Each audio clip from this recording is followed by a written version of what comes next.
ପିଲାମାନେ ଆଜି ତମର ଖୋଲୁଛି ପ୍ଲସ୍ ଟୁ ପିଲାଙ୍କର କଲେଜ। ପ୍ଲସ୍ ଟୁ ପ୍ରଥମ ବର୍ଷ ପିଲାଙ୍କର କଲେଜ ଆଜିଠାରୁ ଖୋଲୁଛି। ଯେହେତୁ ଆଜି ହେଉଛି ଅଗଷ୍ଟ ମାସର 1 ତାରିଖ, ତ ଅଗଷ୍ଟ ମାସ 1 ତାରିଖରୁ ପ୍ଲସ୍ ଟୁ ପ୍ରଥମ ବର୍ଷ କଳା, ବିଜ୍ଞାନ, ବାଣିଜ୍ୟର ସମସ୍ତ ଛାତ୍ର ଏବଂ ଛାତ୍ରୀମାନଙ୍କର କଲେଜଟି ଖୋଲାଯାଉଛି। ଏବଂ ପିଲାମାନଙ୍କର ପ୍ରଶ୍ନ, ଆମେ କଲେଜକୁ କେତେବେଳେ ଯିବୁ, କ'ଣ କ'ଣ ନେଇକି ଯିବୁ, ଆଉ ଆମର କ୍ଲାସ୍ କ'ଣ କେମିତି ହେବ ଆମେ ତ ଜାଣିନୁ, ଆମେ କ'ଣ କରିବୁ। ଦେଖନ୍ତୁ ପିଲେ, କଲେଜ ଯେଉଁ ତୁମର ଖୋଲିବ ଆଜି ଦିନ 10ଟା, ତୁମେ ଜାଣିଛ କଲେଜ ଖୋଲେ।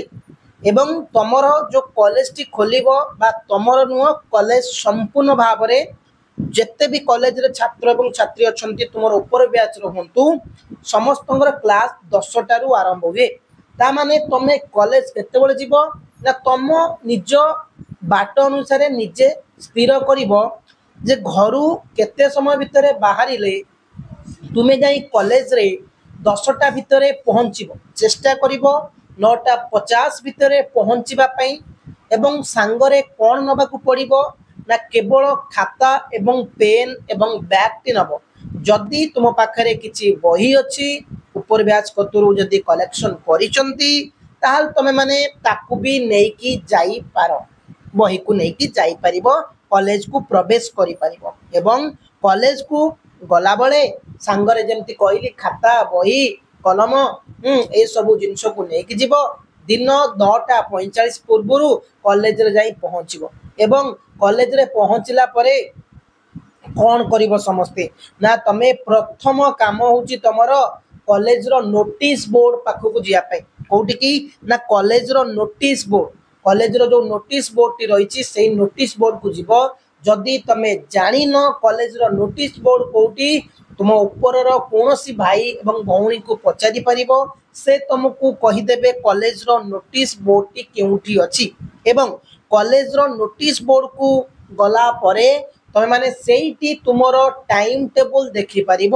ତୁମର କ୍ଲାସ୍ କେତେବେଳେ ଆରମ୍ଭ ହେଉଛି, କେଉଁ ହଲ୍ରେ ଆରମ୍ଭ ହେଉଛି, କେତେବେଳେ କ୍ଲାସ୍ ସରୁଛି, କେଉଁ କ୍ଲାସ୍ ଅଛି, ତୁମର MIL କେତେବେଳେ ଅଛି, ହିଷ୍ଟ୍ରି କେତେବେଳେ ଅଛି, ଇଂଲିଶ କେତେବେଳେ ଅଛି, ମ୍ୟାଥ୍ କେତେବେଳେ ଅଛି, ଆକାଉଣ୍ଟିଂ କେତେବେଳେ ଅଛି, ଯାହା ଯାହା ତୁମର ବିଷୟ ଗୁଡ଼ାକ ରହିଛି ବା ତୁମେ ନେବା ପାଇଁ ଚାହୁଁଛ, ସେଇ ସବୁ ବିଷୟର କ୍ଲାସ୍ ଗୁଡ଼ିକ ଯେଉଁଠି ଅଛି ସେଇଠି ପିଲାମାନେ ଲେଖାଯାଇଥିବ।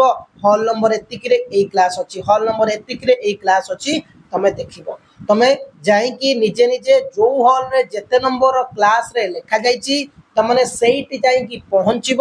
ସେଇଠି ପହଞ୍ଚିଲା ପରେ ତୁମେ ସେଇ ହଲ୍ରେ ପ୍ରବେଶ କରିବ। ଉକ୍ତ ବିଭାଗୀୟ ଶିକ୍ଷକ ସେ ହଲ୍କୁ ଆସିକି ତୁମର କ୍ଲାସ୍ଟିକୁ ଆରମ୍ଭ କରିବେ। ତୁମମାନଙ୍କ ଭିତରୁ କିଛି ପିଲା କହିବ, ସାର୍ ଆମର ଏ ପର୍ଯ୍ୟନ୍ତ ସବଜେକ୍ଟ ସିଲେକ୍ସନ୍ ହେଲା ନାହିଁ। ତ ବ୍ୟସ୍ତ ହୁଅନ୍ତୁ ନାହିଁ, 15-20 ଦିନ ପରେ କ୍ଲାସ୍ କର। କ୍ଲାସ୍ରେ ପାଠକୁ ଦେଖ, କେଉଁ ପାଠଟା ତୁମକୁ ଭଲ ଲାଗୁଛି ସେଇ ପାଠ ଅନୁସାରେ ଯେବେ କଲେଜରେ ସବଜେକ୍ଟ ସିଲେକ୍ସନ୍ ହେବ, ତୁମେମାନେ ସେଇ ସବଜେକ୍ଟ ସିଲେକ୍ସନ୍ରେ ଭାଗ ନେଇ ନିଜର ସବଜେକ୍ଟ ସିଲେକ୍ସନ୍ କରିବ। ଏବଂ ଯେଉଁମାନଙ୍କର ଏପର୍ଯ୍ୟନ୍ତ ଆଡ଼ମିସନ୍ ହୋଇନି ସେମାନେ କ'ଣ କରିବ ନା, ସେମାନେ 5 ତାରିଖ ଦିନ ତୁମର ଦ୍ୱିତୀୟ ଫେଜ୍ ବା ଆମେ କହିବା ଦ୍ୱିତୀୟ ମେରିଟ୍ ଲିଷ୍ଟ ଆସୁଛି, ସେଇଥିରେ ତୁମର ହେଇଯିବ। ଯେଉଁମାନେ ସ୍ପଟ୍ରେ ବି ଆଡ଼ମିସନ୍ କରିବ ସେମାନଙ୍କ ପାଇଁ ବି ସ୍ପଟ୍ ଆଭେଲେବୁଲ୍ ଅଛି ସିଟ୍, ତୁମମାନେ ଆଡ଼ମିସନ୍ କରିପାରିବ।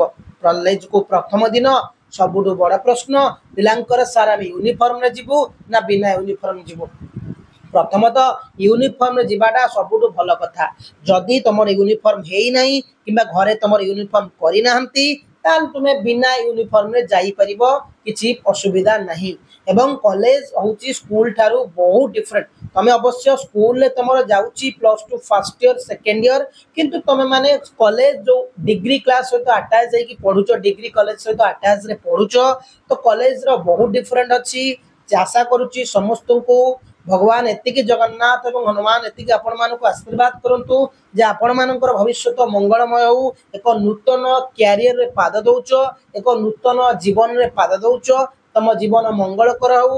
ଯିଏ ଯାହା ସ୍ୱପ୍ନ ଦେଖିଛି ତାହା ସେ ସଫଳତା କରୁ। ଏତିକି କହିକି ଆମେ ଆଜି ଏ ଭିଡ଼ିଓଟିକୁ ଏଣ୍ଡ କରିବା। ଚ୍ୟାନେଲକୁ ଯଦି ନୂଆ ଆସିଥିବେ ସବସ୍କ୍ରାଇବ୍ କରିନେବେ। प्रत्येक दिन यही चैनल तुम प्लस टू पिलांकर क्लास होची समस्ते देखिए। Thank you. जय हिंद।